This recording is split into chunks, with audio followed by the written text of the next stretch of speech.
Olá, gente, tudo bem? Bora para mais um encontro aqui com Spinoza. Lembrando que nós estamos trabalhando o Tratado da Emenda do Intelecto. Eu já postei aí 3 vídeos para vocês. Teve um que ficou cortado, né? Com uma parte pequena e a outra maior. Nós trabalhamos até o parágrafo 11 do Tratado da Emenda do Intelecto. Nós trabalhamos do primeiro até o parágrafo 11. Então, vocês viram que no parágrafo 11 Spinoza faz essa virada, né? Ele já vinha dando sinais de que ia fazer essa virada, e agora então ele faz dessa virada de chave, e ele fala que para a gente ter uma vida boa, para a gente alcançar a liberdade e a felicidade, não precisa a gente se tornar um ser extraordinário, fantástico, mágico, um ser puro, né? Precisa a gente, a primeira coisa é assumir a nossa humanidade, como nós somos, assumir a nossa vida do jeito que ela é, né? Assumir a realidade como ela é de verdade. Então aqui tem uns pontos muito interessantes que nós já trabalhamos. Ele começa fazendo aquele discurso, que eu até brinquei com vocês, que parecia o discurso de um moralista, né, tradicional, que queria desprezar o mundo, desprezar os prazeres, desprezar a riqueza e etc. Queria se afastar de todo mundo para se tornar o sábio e etc. Né? O contrário do que muitos pensam, Spinoza está falando o seguinte: olha, não dá para a gente esquecer isso. Não dá para a gente desprezar esse lado da nossa vida, da nossa humanidade. Né? Não dá para a gente desprezar a nossa afetividade, as relações que nós temos, tanto conosco mesmo quanto com o mundo externo que nós convivemos, né? As afetações que nós sofremos. Então, não dá para desprezar a riqueza, não dá para desprezar o prazer, não dá para desprezar a honra, porque nós gostamos disso, né? Só que ele deixa um detalhe. Dá para a gente adaptar isso, fazer com que utilizemos apenas o que é útil para a nossa felicidade, para o nosso aumento de potência de vida, para o nosso ganho de vida. No sentido de, vocês lembram que eu falei para vocês do afeto de conatos, né, que é aquele desejo que tem a ver com a nossa perseverança na existência. Então, tudo que existe na realidade, até uma pedra, como eu disse para vocês, ela quer permanecer existindo, ela tem conatos, né? Se uma pedra tem, nós também temos, né? Porque nós somos frutos dessa produção natural. Então, só que nós somos muito mais complexos do que uma pedra. Então, nós temos conatos e nós queremos viver. E nós podemos, porque nós somos racionais, nós podemos fazer com que a nossa razão ela nos auxilie nesse entendimento da nossa vida afetiva, para que nós trabalhemos apenas afetos que são essenciais e úteis para esse aumento de potência de vida nossa, né? Para essa permanência nossa na nossa existência. Vocês lembram que eu falei que para Spinoza a perspectiva não existe finalidade nas coisas, não existe a ideia de bom e de mal, não existe essa ideia de perfeito e imperfeito. Isso tudo são coisas que nós, como seres humanos, tentamos criar para, muitas vezes, inventar um modo de vida que é supra-humano, né? Que é desumano até.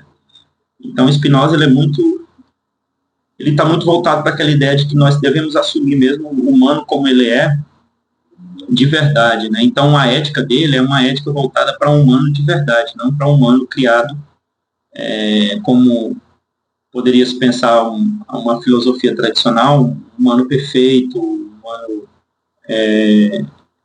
cheio de virtude, sem erros e etc.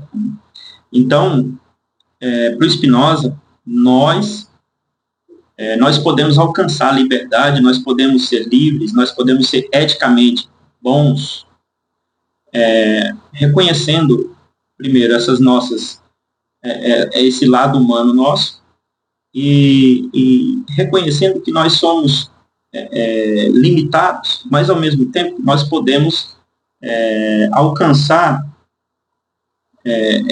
vamos dizer, essa beatitude, que é a palavra que ele usa, né?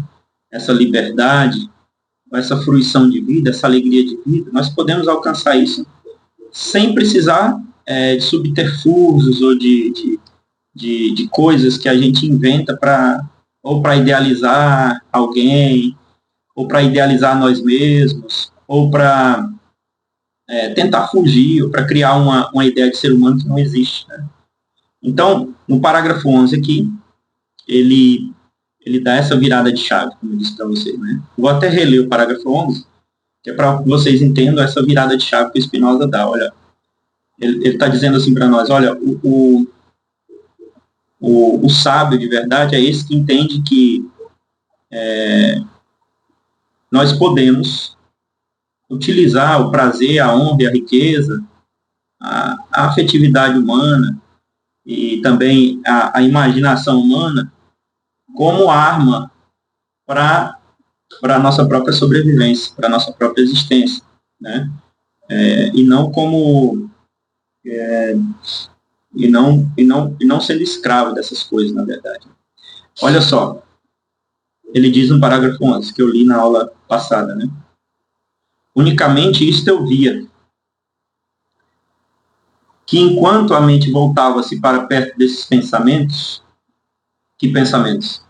Esse pensamento que ele está falando, desse outro instituto de vida, né? Esse outro modo de vida. Ao mesmo tempo, afastava-se daquelas coisas e seriamente pensava no novo instituto, né? Ou seja, ele se afastava daquela prisão que ele estava, né?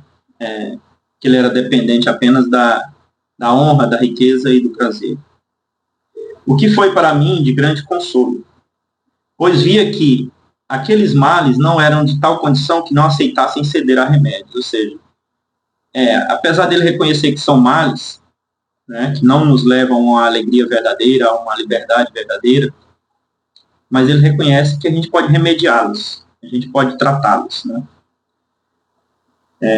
Porque ao mesmo não dá para a gente ter uma ética, como eu já disse para vocês, de novo, não dá para a gente seguir um caminho ético humano negando os afetos, né? Achando que a razão vai controlar os afetos. Então, ele continua. E, conquanto no início esses intervalos fossem raros e durassem por um espaço de tempo extremamente exíguo, no entanto, depois que o verdadeiro bem mais e mais se me dava a conhecer, esses intervalos foram mais frequentes e mais longos, principalmente depois que eu vi que a aquisição de dinheiro, ou prazer e a glória são obstáculos apenas, enquanto são buscados por si mesmos, e não como meios para outras coisas. Olha só a virada que ele dá aqui, né? Quando a gente busca essas coisas, né, a riqueza, o prazer, a glória, apenas por si mesmos, a gente coloca essas coisas como fim da vida, como sentido da vida, aí, Spinoza está falando, aí que está o erro, né? A gente tem que buscar essas coisas como meios. Aí ele continua, mas, em verdade, se são buscadas como meios, olha aí, então terão moderação e não obstarão nem um pouco, mas sim ao contrário. Muito conduzirão ao fim pela qual são buscados, como mostraremos no seu devido lugar. Ou seja, ao contrário, elas vão nos ajudar. Se a gente souber cultivar o prazer, se a gente souber cultivar a honra, a glória, os afetos, né, em geral, eles vão nos auxiliar. O contrário, né, do que a tradição pensa, de que quem não controla o prazer, quem não controla a honra, a glória, quem não controla racionalmente isso é um fraco, ou é um ser humano menor, etc. Nós está dizendo, não tem como a gente deixar isso de lado, né? Então nós precisamos usá-los como meios. Aí ele continua no parágrafo 12, então só para ressaltar essa virada de chave. No parágrafo 12, ele diz assim, aqui apenas direi brevemente o que entendo por verdadeiro bem, e simultaneamente o que seja o sumo bem. Então ele vai falar agora para nós o que ele entende por verdadeiro bem, e o que ele entende por sumo bem. Para que isso seja retamente inteligido, é de notar que bom e mal não se dizem senão relativamente. Olha só, primeira coisa. Bom e mal são relativos. são relativos, bom e mal. A ponto de uma só e mesma coisa poder ser dita boa e má segundo diversas relações. E do mesmo modo, perfeito e imperfeito. Ou seja, não existe o bom e o mal, não existe o perfeito e imperfeito. Nada, pois, considerado em sua própria natureza, será dito perfeito ou imperfeito. Principalmente depois de sabermos que tudo que é feito se faz segundo uma ordem eterna e segundo leis certas e determinadas. Isso aqui nós entramos num ponto que nós vamos ter que aprofundar mais na frente, né? Nós temos que entender um pouco da metafísica de Spinoza. Porque ele está dizendo, olha, não existe bom e mal, porque há várias perspectivas. Uma coisa pode ser boa para mim, para determinada situação, e má para outra, né? Da mesma forma, uma coisa pode ser perfeita para mim, em determinada situação pode ser imperfeita para outra, né? Isso aí já diz que bom e mal não existem, né? Não precisa nem ele provar. E ele está dizendo outra coisa. Ó, se a gente considerar essas coisas apenas em sua própria natureza, nada que é considerado em sua própria natureza pode ser dita perfeita ou imperfeita, né? Porque a ideia de perfeição e imperfeição, de bom e de mal, está ligada a critérios que estão ligados a questões afetivas e imaginativas, né? Então, para eu dizer que uma coisa é boa e má, depende muito da relação que eu vou ter com essa coisa. Depende muito do contato. Para eu dizer que uma coisa é perfeita e imperfeita, depende muito da afecção que vai rolar entre eu e essa coisa, né? Então, ele está dizendo que isso aí você já pode naturalmente perceber, né? Naturalmente. Aí ele diz depois o seguinte, olha, além de não existir bom e mal, perfeito e imperfeito, ele diz, por que nós sabemos disso? Porque nós sabemos que tudo que é feito se faz segundo a ordem eterna e segundo leis certas da natureza. Ele está falando ordem eterna, leis certas da natureza. Duas coisas aqui, né? Para o Spinoza, aqui entra o conceito de ordem de Spinoza. Para o Spinoza, Deus, vou falar um pouquinho da metafísica dele aqui agora, né? Deus, para Spinoza, é uma única substância. Deus ou natureza. Deus sive natura. Deus ou natureza, né? Deus e natureza são a mesma coisa. Então, não existe nada fora da natureza. Não existe nenhuma substância outra além dessa substância. Ou seja, tudo que existe fisicamente, todas as ideias que são produzidas são geradas pela natureza, pela própria natureza. Por isso, a natureza, ou nela, existe uma ordem e uma conexão dessas coisas, tanto de ideias, né, de pensamentos, quanto de coisas físicas. Então, à medida que ela vai produzindo, que ela vai gerando, né, essas coisas, que ela vai se fazendo, ela vai criando maneiras de existência. Imagina uma onda do mar, né, que vem fazendo essa onda dentro do mar, essa produção. Então, é a mesma ideia aqui, né? Tudo é determinado por essa única substância, né? Nós somos produtos, produções, nós somos gerados pela natureza, né? Apesar de sermos seres bem complexos, porque na natureza existem seres de todos os tipos, né? E então a natureza ela é infinita e é infinitamente infinita e ela vai produzindo. Ela produz modificações imediatamente, ela produz modificações mediatamente, que são as produções que vêm depois das imediatas, e ela tem modificações que são finitas, né? Então, essas coisas que a gente vê fisicamente na natureza são as modificações finitas, ou seja, estão lá no fim, né, da produção natural, vamos dizer assim. E são coisas perecíveis, e são coisas finitas, né, mas que são produções naturais. Nós somos isso. o que a tradição fez com que a gente pensasse, né? A tradição até mesmo filosófica, cultural, histórica e etc., né? Religiosa e por aí vai, né?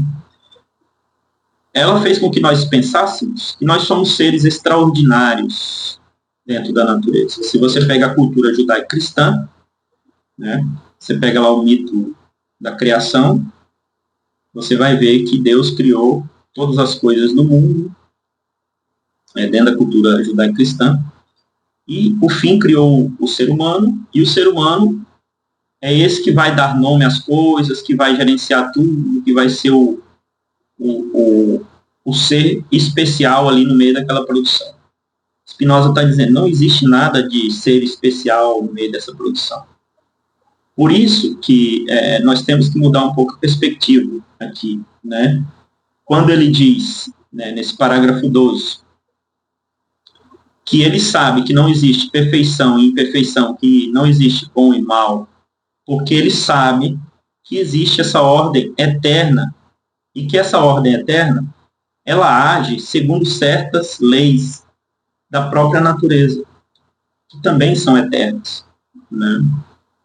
Então ele está dizendo, vai depender muito da percepção que está relacionada à afecção que você sente, ou seja, a sua percepção ela vai estar ligada ao que você sente de impacto afetivo. Então isso vai dizer muito sobre as suas ideias, sobre a sua imaginação, sobre a relação que você tem com aquelas coisas. Então, é por isso que nós criamos coisas, inventamos certas coisas, inventamos seres humanos perfeitos, eticamente perfeitos, nós inventamos situações em que nós acreditamos que não pode ser assim, tem que ser assado, não pode acontecer comigo, porque, por exemplo, se você entra em questões religiosas, né, por exemplo, questões políticas, por exemplo, que você vê gente assim, se você olhar, você pensa pessoas fanáticas, religiosamente falando, ou politicamente falando, e etc., elas começam a criar elucubrações, né, imaginações, e por conta dos afetos que elas recebem, que são bem confusos, as afecções que elas vão recebendo são bem confusas, e elas não sabem distinguir, né, o que é afetivo, imaginativo, o que é produção imaginativa, do que é produção racional, né? Então, o Spinoza está falando, uma pessoa vai dizer, isso aqui é perfeito. Por quê? Na mente dela, o contato que ela teve com aquela coisa foi um contato bom que causou uma certa alegria nela, né? E essa alegria, como ela não entende a causa dessa alegria que ela está sentindo, ela vai começar a atribuir coisas para aquilo que a atingiu, a afetou, ela vai começar a tratar aquilo como se fosse algo muito perfeito, algo, né? Da mesma forma, o contrário. Quando algo nos afeta de forma, vamos dizer assim, ruim, que causa tristeza em nós vamos começar a atribuir, nós vamos ter ódio daquela coisa, nós vamos começar a atribuir coisas ruins,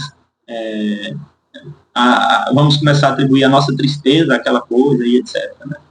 Então, Spinoza está dizendo para nós, olha, eu vou dizer para vocês o que é o verdadeiro bem, e eu vou dizer para vocês o que é o sumo bem. Mas antes, eu quero dizer para vocês, não existe o bom e o mal, não existe o perfeito e o imperfeito. O que existe, né, é o que é. É como a natureza faz, né? Não venha com essas ideias malucas, né, que não tem fundamentos, né, dizendo que determinada coisa é assim ou é assado. O que uma moral, por exemplo, tradicional, ela faz? Ela atribui perfeição a uma coisa, ela atribui bondade a uma coisa, maldade a outra coisa, e diz que aquilo é o correto, né? Perceba o que Spinoza está dizendo, olha, vamos tentar, vamos voltar à fita, né? E vamos ver qual que é a relação nossa com essas coisas, para a gente ver por que eu penso que isso é mal, por que eu penso que isso é bom, por que eu penso que isso é perfeito. Sou eu mesmo que estou atribuindo esse valor de verdade a essa coisa, esse valor a essa coisa, ou tem alguma coisa impondo isso a mim, dizendo que isso é bom, isso é mal, que isso é perfeito, que é imperfeito. Tem alguma ideia que está impondo-se a mim. É mais ou menos esse sentido, né? O Nietzsche entendeu bem aqui também, tá? Quando faz a genealogia da moral, né? Quando faz a genealogia da moral. É mais ou menos o Tratado da Emenda do Intelecto, apesar de ser um livro bem de juventude Spinoza, tem muitos elementos interessantes aqui. Vocês vão ver lá na frente, quando ele vai trabalhar o conceito de historiola mentis, né? Que é do Bacon, né? O conceito de fazer esse inventário dos conceitos, ou seja, da moral, dos costumes e etc. Né? Muito parecido. Então, olha só, não existe bem e mal, não existe o perfeito e o imperfeito, né? Quando a gente considera essas coisas em sua própria natureza, não podemos dizer que existe bom e mal, perfeito e imperfeito, né? Por quê? Porque nós sabemos que tudo que é feito, que é produzido, que existe, ele foi produzido dentro de uma ordem eterna e segundo leis certas da própria natureza, né? Aí o parágrafo 13. Mas lembre-se que ele está falando para nós o que ele vai dizer o que é verdadeiro bem e o que é sumo bem, né? Parágrafo 13. Como, porém, a debilidade humana não alcança com o seu pensamento aquela ordem, olha só o que ele está falando, nós somos limitados, porque nós somos modificações finitas, estamos lá na ponta, né? E a nossa mente, ela é pequena, ela é limitada, nós não entendemos o todo, toda essa ordem que existe na natureza. Porque a natureza não é só essa parte física que a gente vê, que a gente percebe. Tem duas coisas que nós percebemos, né? Eu acho que eu já até falei para vocês. Olha o tanto que nós somos limitados. E o Descartes já tinha falado isso, né? Nós percebemos a extensão, ou seja, as coisas físicas, os corpos, e nós percebemos as ideias. Por isso que o Descartes fala, eu penso, logo existe. Ou seja, ali racionalmente ele prova a existência das ideias e das coisas, né? Ou seja, eu existo por quê? Existe porque eu consigo perceber, né? Porque eu penso. Então, nós somos limitados, nós temos acesso a apenas essas duas dimensões de Deus, ou da natureza. Pensamento e extensão, né? E por Spinoza está dizendo, olha, existe uma lei, uma ordem de pensamento na natureza, de produção de pensamento, existe uma ordem, existem leis, conexões de produção de ideias também, de pensamento e de corpos, né? E essas coisas são separadas, são modificações diferentes. Quando a natureza produz ideias, ela está produzindo ideias, ela não está produzindo ideias e corpos. Quando a natureza produz corpos, extensões, ela está produzindo corpos. Ela não está produzindo ideias. São duas coisas diferentes, são ordens diferentes, são conexões diferentes. Porém, existe uma comunicação aí entre as coisas. É porque tudo vem de Deus, tudo é da natureza. Tudo vem de um lugar só, né?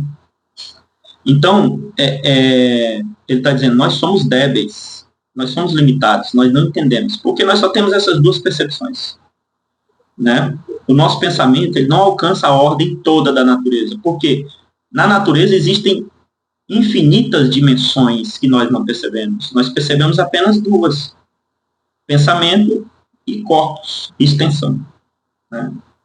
E existem infinitas outras que nós não temos acesso. Como que nós vamos entender uma ordem complexa dessa? Nunca. Uma ordem de corpos, uma ordem de ideias, uma ordem de produção de ideias, uma ordem de produção de corpos, desculpe. Né? Então, ele está dizendo, olha, como porém, no 13, a debilidade humana não alcança com seu pensamento aquela ordem, que ordem? Essa ordem natural. Né? Mas, nesse ínterim, o homem concebe uma natureza humana muito mais firme que a sua e, simultaneamente, vê que nada obsta a que adquira tal natureza, é incitado, pois, a buscar meios que conduzam a tal perfeição. Ele está dizendo, nós temos algo que nos leva a conceber algo mais potente. E a gente começa a buscar isso. A gente começa a querer aquilo. Né? Olha só. Aí ele continua dizendo, portanto, nós somos incitados a buscar meios que nos conduzam a tal perfeição. E tudo aquilo que pode ser meio para aí chegar chama-se verdadeiro bem. Então, o verdadeiro bem é o quê? Essa vontade que nós temos de querer existir, apesar de sermos limitados, apesar de sermos medíocres, ele está falando, eu estou buscando isso. Por isso que ele está escrevendo esse livro. Vocês lembram que até aqui ele falou disso, né? Ele falou que ele pensou muitas vezes de abandonar a honra, a riqueza e prazer, e deixar de lado e tentar virar vamos dizer, um sábio desses tradicionais, mas ele falou que não adianta a gente fugir disso. Então, vamos criar um meio da gente alcançar essa perfeição de vida com isso. Né? Nós somos humanos, não tem como negar isso. Então, o verdadeiro bem é quando você é incitado ou você sente vontade de buscar isso. Além daquelas coisas que já são dadas, né? Que enganam a maioria das pessoas. Que as pessoas acham que são felizes porque tem dinheiro, porque tem prazer, porque tem fama, honra, né? A glória. Então, muitas pessoas são enganadas por isso. Mas tem algo mais interessante. Quando a gente é incitado a buscar isso, ele está falando, e quando a gente encontra isso, para além dessas coisas, ele está falando, isso é verdadeiro bem. Eu encontrei para mim. Perceba que é algo bem egocêntrico, né? Eu encontrei para mim. Né? Aí ele vai dizer assim, o sumo bem, agora vem. O que é o sumo bem? O sumo bem, contudo, é aí chegar de modo a que ele, ou seja, nós, né, o homem, o ser humano, frua tal natureza com outros indivíduos, se possível. Ou seja, gente, quando eu faço um percurso intelectual, que eu descubro que há algo melhor do que a honra, o dinheiro e o prazer, algo que vai me dar uma felicidade, que vai me trazer um prazer muito maior, que vai me fazer mais feliz, constantemente mais feliz. Isso, quando eu busco isso e quando eu encontro isso, isso é verdadeiro bem. Agora, quando eu compartilho isso com as outras pessoas, aqueles outros indivíduos que eu convivo, que estão no meu convívio, isso aí ele bota se possível, né? Você tem que compartilhar se possível. Isso é sumo bem. Ou seja, o conhecimento tem que ser compartilhado. O conhecimento tem que ser compartilhado. Porque o conhecimento ele não pode ficar fechado. Você não pode ficar preso apenas a essa perspectiva, a sua perspectiva. Né? O que o moralista tradicional faz? Ele encontra uma forma de vida e acha que aquela forma de vida é a melhor forma de vida. E aí, depois que ele encontra isso, ele quer impor isso a outras pessoas. Spinoza não está falando para você impor às outras pessoas aquilo que você acha que é verdade. Spinoza está dizendo, quando você encontra essa felicidade, essa fruição, quando você encontra esse bem verdadeiro, ou esse verdadeiro bem, você pode compartilhar com as outras, só que agora de forma diferente. Não é impondo uma ideia sua sobre as outras pessoas, né? Mas é fazendo com que as outras pessoas possam entender e fazer um caminho também, o mesmo caminho que você fez, para que elas também se libertem, né? Encontrem esse verdadeiro bem, para que elas também depois possam compartilhar. Ou seja, é educação. Aqui é educação, aqui é política. Porque os outros indivíduos são a comunidade, né?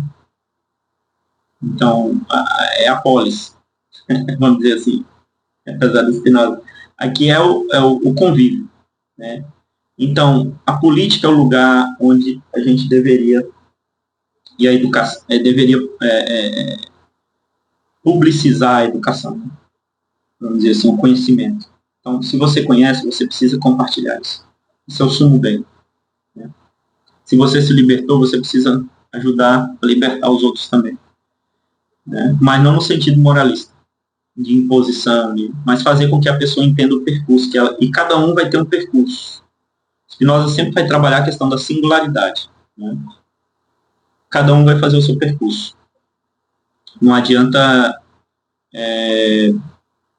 eu querer fazer o meu percurso, achar que eu sou sabidão, espertão, o mais inteligente, etc. E querer impor isso às outras pessoas, que é o que um moralista tradicional faz, né?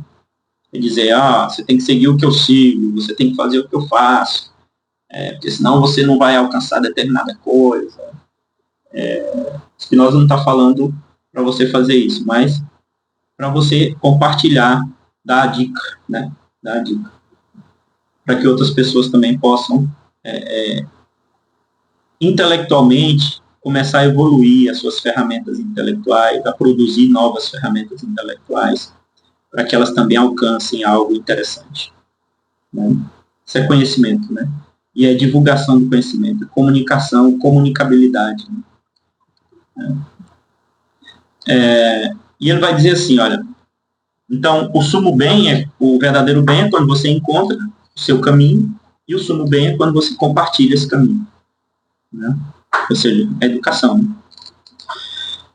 Aí ele diz, quando você compartilha com outros indivíduos, se possível, né? Qual seja, porém, aquela natureza, nós mostraremos em seu devido lugar, que sem dúvida é o conhecimento da união que a mente tem com a natureza inteira. Aqui é outra coisa que parece assim, para quem não conhece Spinoza, é muito misteriosa. Porém, aquela natureza nós mostraremos no seu devido lugar. Que natureza? Né? Essa que a gente vai adquirir, né? Essa natureza que a gente tem para buscar as coisas. Isso é ética. É o espírito ético.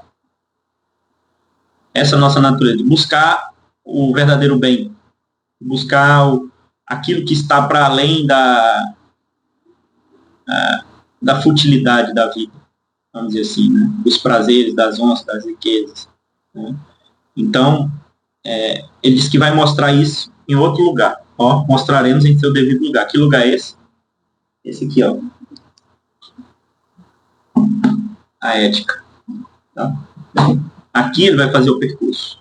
Ele vai mostrar, né, como você vai adquirir, você vai fazer esse caminho para você alcançar o verdadeiro bem. E depois, se possível, o sumo bem, que é compartilhar isso, né, com os outros. Então, ele está dizendo qual que é essa natureza que ele está falando, essa natureza que ele está citando, que ele vai mostrar na ética, né? Ele está dizendo, é o conhecimento da união que a mente tem com a natureza inteira. Vocês lembram que ele falou que nós somos débeis, né? Nós somos limitados, que a nossa natureza é só uma modificação finita da natureza toda, uma produção natural. Lembrando, gente, que a natureza, essa que a gente vê física, é só uma parte da natureza. Essas coisas físicas. E lembrando que nós somos limitados, nós temos apenas acesso a dois aspectos da natureza, que é o pensamento e os corpos físicos e as ideias. Só esses dois. Mas a natureza é infinitamente infinita. Tem dimensões da natureza que o Spinoza está falando. Hoje a física você já sabe, comprovou isso. O universo, por exemplo. A ideia de expansão do universo, a ideia de matéria, a ideia de energia e etc. Né? Então, ela é infinitamente infinita. E ele vai se expandindo. Né? Se expandindo. E o Spinoza está falando, quando a nossa mente, que é limitada, que é tapadinha, que é ignorante, quando a nossa mente ela compreende essa união que ela tem com esse todo, tem como a gente conectar isso, reconectar, vamos dizer assim. Parece que a gente desconectou, né? Por conta das nossas fantasias loucas aí.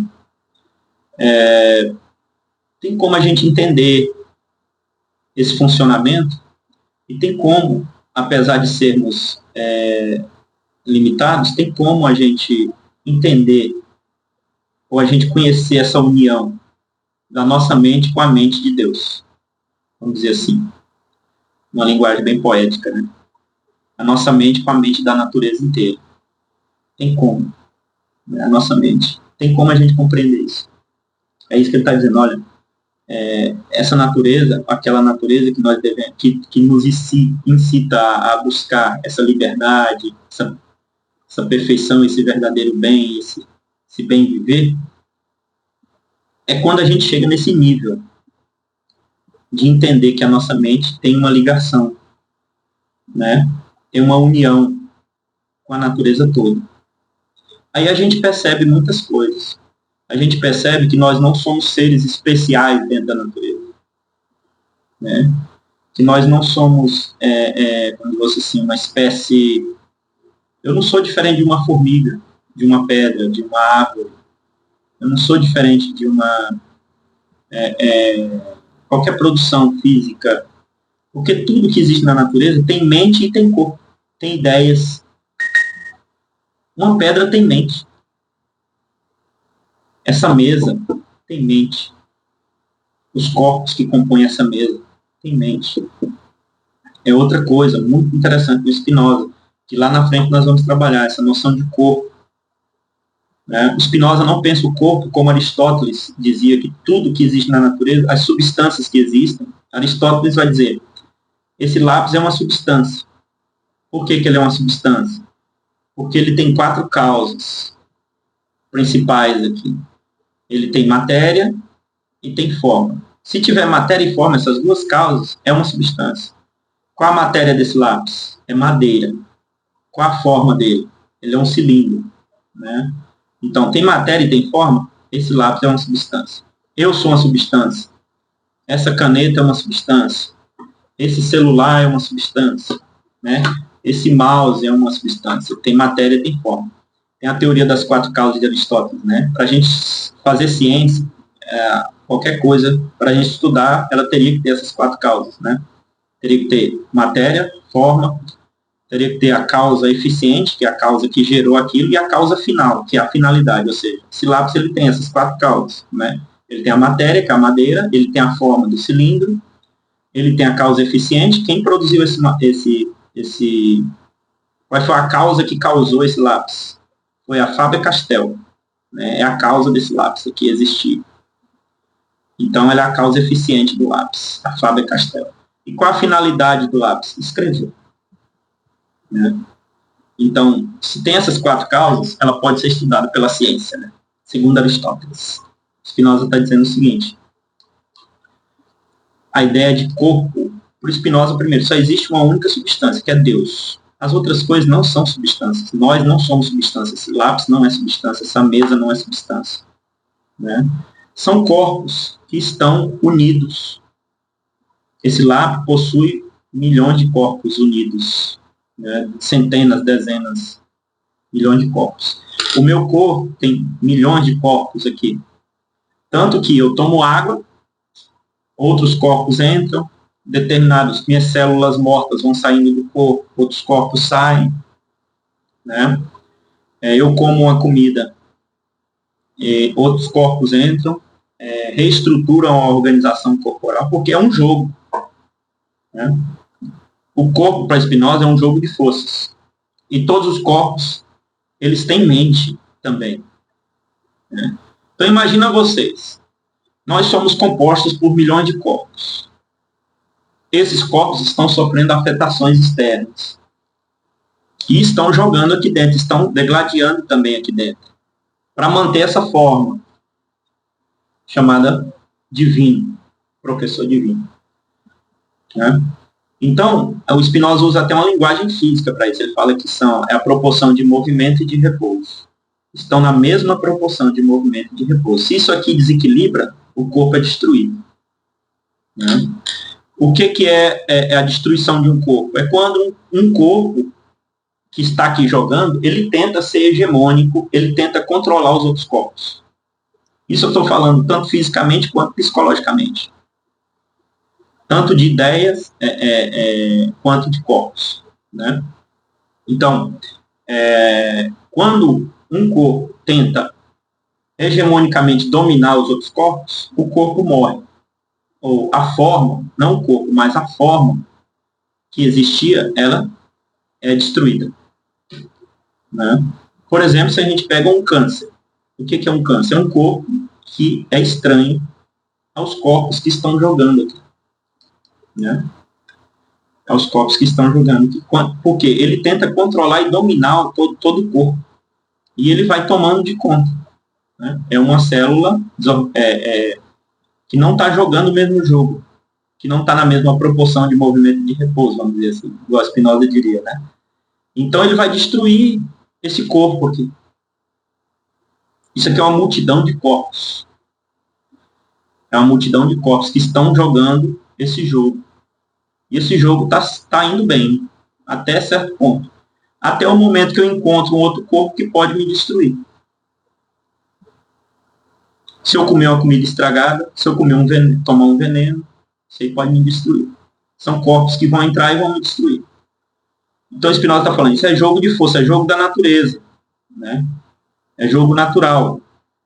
Então, gente, ele está dizendo para nós, olha, a gente precisa mudar essa perspectiva.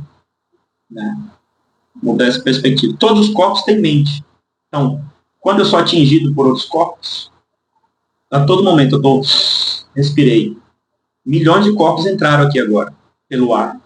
Tomei água, milhões de corpos entraram.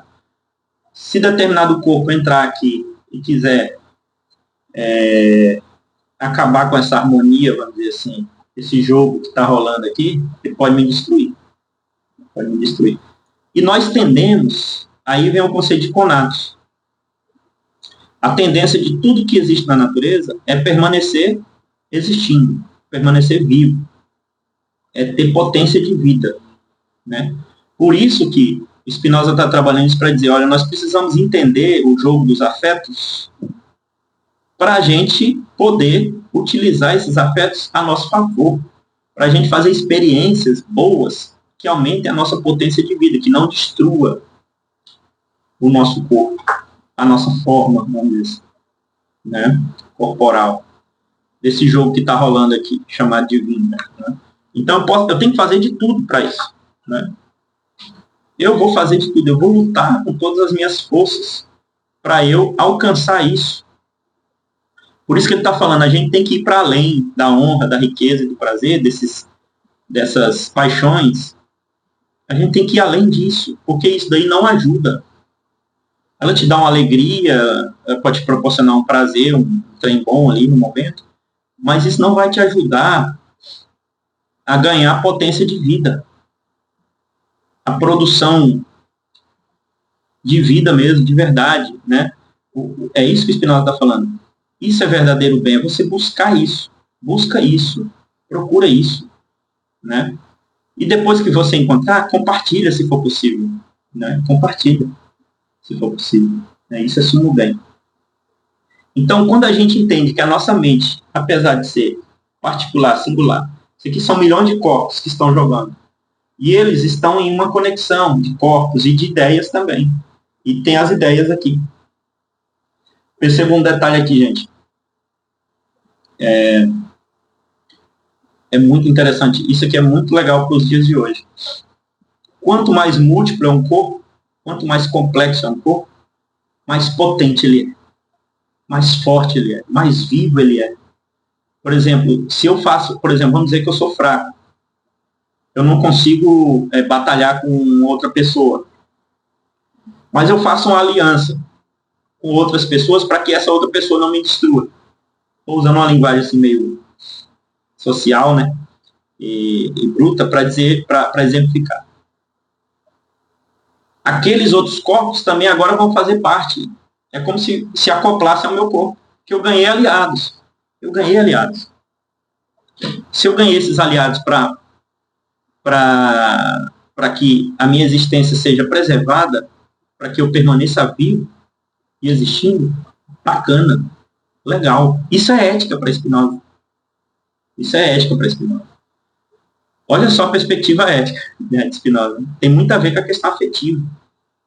Tem muito a ver com a questão de você ganhar potência de vida, de ganhar o seu conatos, a sua vontade de viver, está muito ligada à busca de um outro patamar, vamos dizer assim, desse verdadeiro bem, a busca desse algo mais, para além dessas coisas fúteis que são oferecidas para nós, que na verdade nos dão a ideia de que nós estamos bem, que nós vamos viver melhor, mas na verdade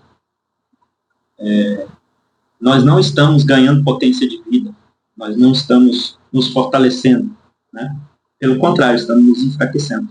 Ele está dizendo, vocês precisam buscar isso, busquem isso, é isso, é isso, é isso. Né? Isso, você precisa trabalhar o seu intelecto. Você precisa entender as ferramentas intelectuais que você tem. Para que você não seja dominado, para que você não seja guiado por ideias de coisas que são externas a você, que impõem ideias a você, para que você não seja guiado por paixões, simplesmente paixões, para que você, no momento que você estiver apaixonado, que isso aí é inevitável, todo mundo vai apaixonar, todo mundo vai enlouquecer, todo mundo vai querer dinheiro, todo mundo vai querer glória, mas que você não pire, para que você entenda que essas coisas, elas podem ser boas se você souber usar, se você souber fazer. Você pode usar isso ao seu favor para aumentar a sua potência de vida, aumentar o seu ganho, né? Por exemplo, para você articular, criar comunidades, criar vínculos, conhecer outras perspectivas de vida e etc. Né? Isso é muito enriquecedor. E aí eu quero voltar à ideia que eu tinha acabado de falar para vocês. Quanto mais complexo é um corpo, quanto mais múltiplo ele é, mais potente ele é. Qual que é a ideia do touro? Qual que é a ideia do touro? É a ideia uniforme. É a ideia uniforme. Você quer conhecer uma pessoa tola? Ele é fechado numa ideia. Ele é fechado numa ideia. E ele acha que a uniformização é que é o bom. Ele acha que você padronizar as coisas, não diversificar as coisas, se não tiver diversidade é que é o bom. Esse é o touro.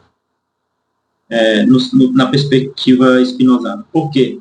Porque ele perde as outras perspectivas de vida. E ele perde a oportunidade de se fortalecer potencialmente para suportar melhor a vida. Tanto no aspecto... Spinoza não usa essa palavra psicológica, tá, gente? Estou falando, mas... Tanto no aspecto de pensamento, psicológico, né? Quanto no aspecto físico, corporal. Você pode aumentar a potência do seu corpo e a potência das suas ideias. E isso, para aumentar a potência das suas ideias, você precisa aperfeiçoar o seu intelecto, para que ele fabrique ideias mais elaboradas. Né? Por isso que o nome do tratado é Tratado da Emenda do Intelecto, ou seja, correção do intelecto. Corrige, emenda o seu intelecto. Aprenda isso, emendar o seu intelecto.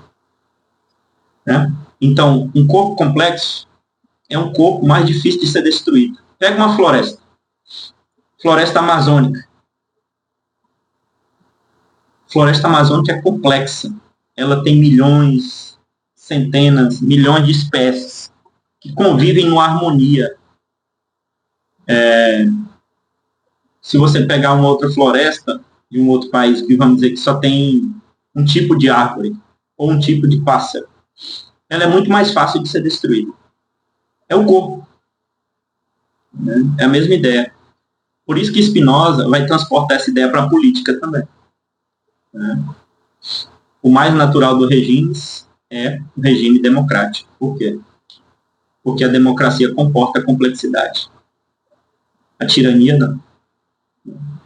Então, a complexidade, ela é interessante, porque ao invés do que a maioria das pessoas pensa, que a complexidade pode nos destruir, Spinoza está dizendo, pelo contrário, a complexidade nos fortalece e ela nos protege.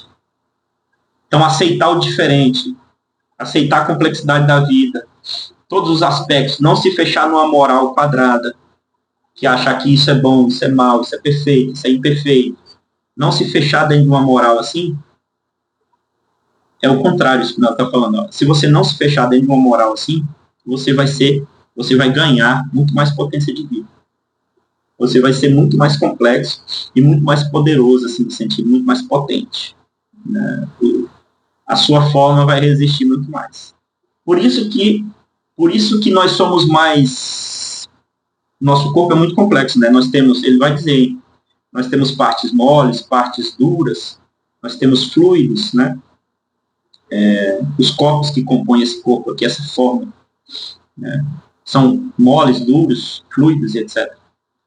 Se você pega uma pedra, ou uma mesa dessa aqui, os corpos que compõem uma pedra são completamente rígidos, uniformes. É bonitinha, é todo mundo uniformizado, bonitinho. É bonito se ver.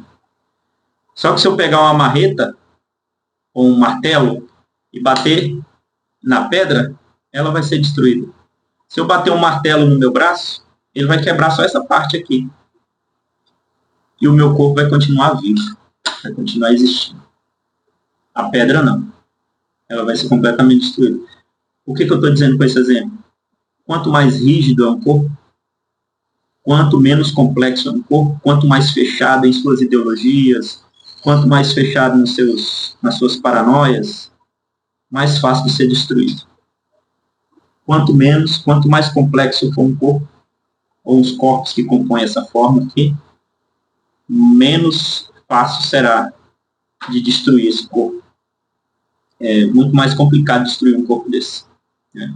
Agora transporta essa ideia para a política. É o que ele vai trabalhar nesse outro livrinho aqui, ó. Deixa eu pegar aqui. Tratado Teológico, ou Tratado Político. Que é a ideia de corpo político. O conceito de Spinoza é um conceito muito interessante chamado conceito de multidão ou multitude, que é justamente a convivência desses corpos que são diferentes, mas que sabem jogar, né? Sabem jogar.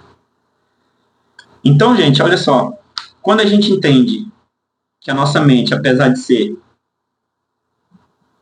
ou as mentes que compõem esses corpos que estão aqui jogando nessa forma, quando a gente entende esse jogo, quando a gente compreende essa conexão nossa com a natureza toda inteira,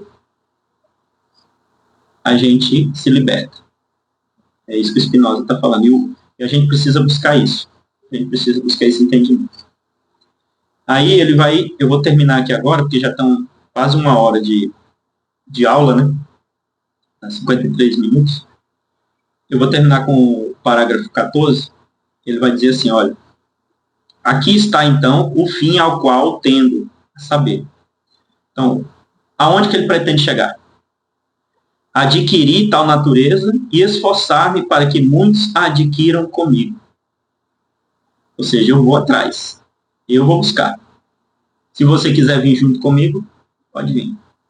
Depois que eu chegar, eu também posso compartilhar isso. Eu quero que muitos venham comigo. Por isso que ele escreveu isso aqui.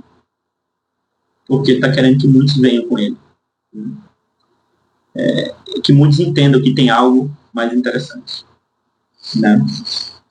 Isto é, também pertence à minha felicidade trabalhar para que muitos outros intelijam o mesmo que eu e para que o intelecto e o desejo deles convenham inteiramente com o meu intelecto e o meu desejo. Ou seja, há uma conveniência de intelectos quando a gente entende a ética verdadeira nesse sentido, que é a essência, né? Quando a gente busca esse verdadeiro bem,